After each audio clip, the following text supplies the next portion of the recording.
पाँव से कांटा निकालते हुए नन्हे करीम की चीख निकल गई। वो एड़ी को दोनों हथेलियों से दबाते हुए पुकारा, हाय अम्मा। वो परेशान उसाकन बैठ गया और सामने वीरान खेतों पर निगाहें गाड़ दी। यूं मालूम होता था जैसे वो अपनी माँ की आवाज़ का मुंतज़िर है। मेरे अनमोल लाल, मैं आई, मैं अभी कांटा निकाले देती हूँ। उसके सर पर एक कौवा काएं काएं करता हुआ गुजरा और लड़खड़ाता हुआ एक झाड़ी में जा गिरा। करीम भूल गया कि उसके पाँव में कांटा है। वो लंगड़ाता हुआ भागा और कौवे को पकड़ लिया। वो अपने परों को फड़फड़ाने लगा, उड़ने की कोशिश की, मगर उसका दाहिना बाजू जख्मी हो चुका था। करीम ने ज़मीन से मिट्टी उठाकर उसके जख्म पर छिड़की, 2-4 ठंडी सांसें दी। कौवे को आराम पहुंचा तो उसने खुली हुई चोंच बंद कर ली और आंखों में वहशत के बजाय इत्मीनान झलकने लगा। करीम ने बहुत से पत्ते इकट्ठे करके सबसे बड़े नीम की सबसे ऊंची चोटी पर जमाए कौवे को 1-2 बार थपक कर वहाँ बिठा दिया और घर को लौट आया। इस मसरूफियत में उसके पाँव के दर्द में नुमायां कमी आ गई थी। वो एक किसान का इकलौता बेटा था। 1 साल हुआ उसकी माँ मर गई थी। उसके वालिद ने पिछले दिनों एक शादी कर ली, लेकिन अब ये नई माँ इससे अजीब तरह से पेश आती थी। वो बर्तन अंदर क्यों नहीं रखा? वो पुकार उठता, अंदर ही तो पड़ा है। वो इसके जबड़ों में खौंसा जमाए हुए कहती, तो मुझे बताया क्यों नहीं? वो चीख कर कहता, बताया तो था मैंने।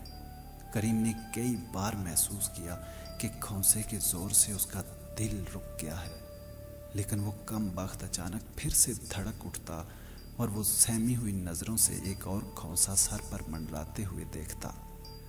अव्वल तो उसने सौतेली माँ के खिलाफ सदाए एहतजाज भी बुलंद की, छोड़ दे मुझे, वरना मेरी अम्मी तेरी बोटियाँ नोच लेगी।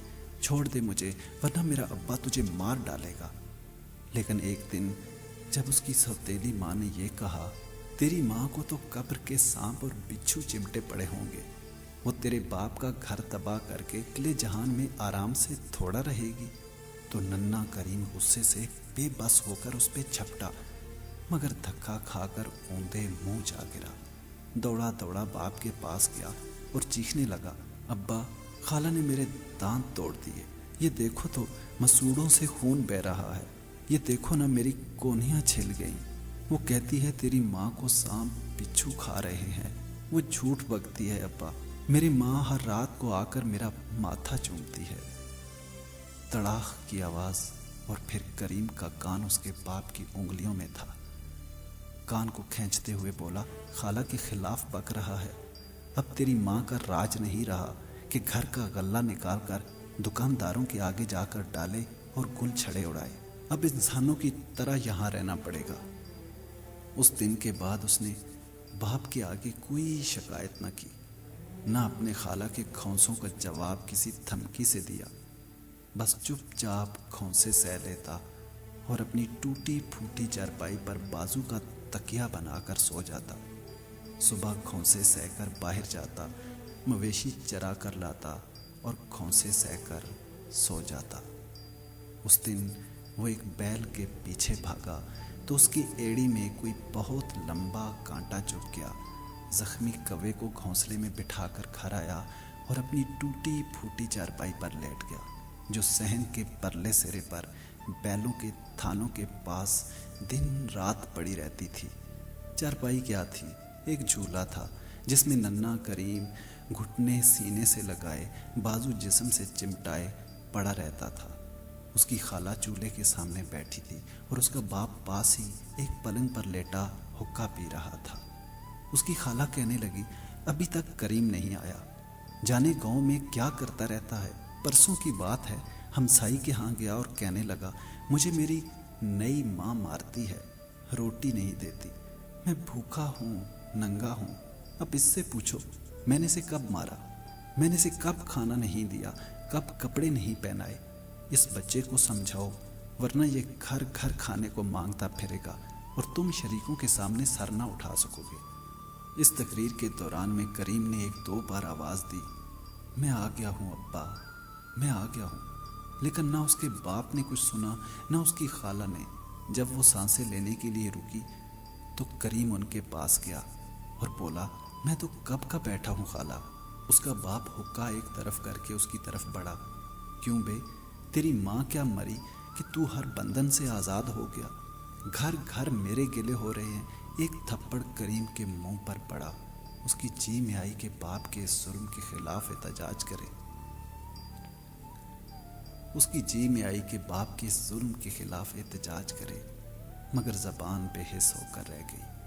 وہ چپ چاپ اٹھا اور اپنی چارپائی کا رخ کیا۔ آج لنگڑا کیوں رہا ہے؟ اس کے باپ نے پوچھا۔ کانٹا چپ گیا تھا جی، کریم نے دردناک لہجے میں جواب دیا۔ آخری الفاظ کہتے ہوئے اس کی آواز کانپ گئی۔ اس کا باپ گرجنے لگا۔ کانٹا چپ گیا ہے امیر زادے کے، آفت آ گئی، اور لنگڑا یوں رہا ہے جیسے کسی نے پاؤں ہی اڑا دیا ہے۔ ادھر آ، سوئی لے کر دیے کے پاس بیٹھ جا اور اسے نکال۔ کریم اندر جا کر سوئی لے آیا، دیے کے پاس بیٹھ کر ایڑی اٹھائی اور سوئی سے کانٹے کے ارد گرد کا گوشت کریدنے لگا۔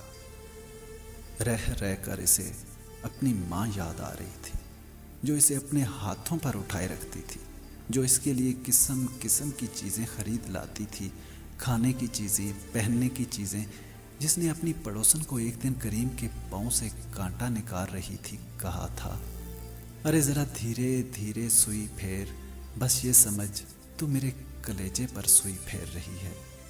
کریم کو جب یہ بات یاد آئی تو اس کی چیخ نکل گئی۔ اس کا باپ سین کے پرلے سرے پر بیلوں کے آگے گھاس ڈال رہا تھا۔ اس کی خالہ اٹھی اور اس کے پاس آ کر کہنے لگی، کیوں بے، رو کیوں رہا تھا؟ سانپ نے ڈس لیا ہے کیا؟ اس نے حیرت بھری نگاہیں اٹھائیں اور خالہ کی گھورتی ہوئی آنکھوں میں گاڑ دیں۔ اس کی خالہ نے اس کی گردن پر غصے سے الٹا ہاتھ مارا۔ کریم دیے پر جا گرا۔ دیا لڑک کر اس کی گود میں آ رہا۔ اس کے کپڑوں کو آگ لگ گئی۔ لہراتے ہوئے شعلوں سے چیخوں کا ایک طوفان بلند ہوا۔ ابا دوڑیو، میرے ابا، میں جل مرا ہو ابا۔ اس کا باپ ہوا کی طرح اس کے پاس پہنچا، گھڑے پر گھڑا انڈیلنا شروع کر دیا۔ آگ بجھ گئی اور اب زمین پر کیچڑ میں لت پت بے ہوش کریم آہستہ آہستہ سانسیں لے رہا تھا۔ سارا محلہ اکٹھا ہو گیا۔ لالٹینیں جلائی گئیں۔ کریم کا دائنا بازو، دائنی ران اور دائنی پسلیاں بری طرح جل چکی تھی، کھال اڑ چکی تھی اور نیچے سفید چربی چمک رہی تھی۔ اسے چرپائی پر لٹا دیا گیا۔ حکیم جی نے زخموں پر مکھن ملنے کو کہا اور اب لوگ چلے گئے۔ اب اس کے باپ کا دل پسیجا۔ اسے اپنی مری ہوئی بیوی کی روح سامنے منڈیر پر اپنا چہرہ ہتھیلیوں میں سنبھالے بیٹھی آنسو گراتی نظر آئی۔ اس کی نگاہیں اپنے جلے ہوئے بے ہوش بچے پر گڑی ہوئی تھیں۔ پھر اس نے ستاروں کی طرف اٹھتے وقت ایک سمت اشارہ کیا۔ کریم کا باپ سب کچھ سمجھ گیا۔ اسے وہ دن یاد آ رہے تھے جب شہر کے باہر بوڑھے نیم کی ٹیڑھی شاخوں کے گھنے سائے میں ان دونوں نے اپنے والدین کی باہمی دشمنی سے بے پرواہ ہو کر ہمیشہ کے لیے ایک ہونے کا عہد کیا تھا۔ اس کے جسم سے پسینہ پھوٹ نکلا، اس کا سارا جسم سو گیا۔ وہ غیر ارادی طور پر اپنے بچے کی طرف بڑھا،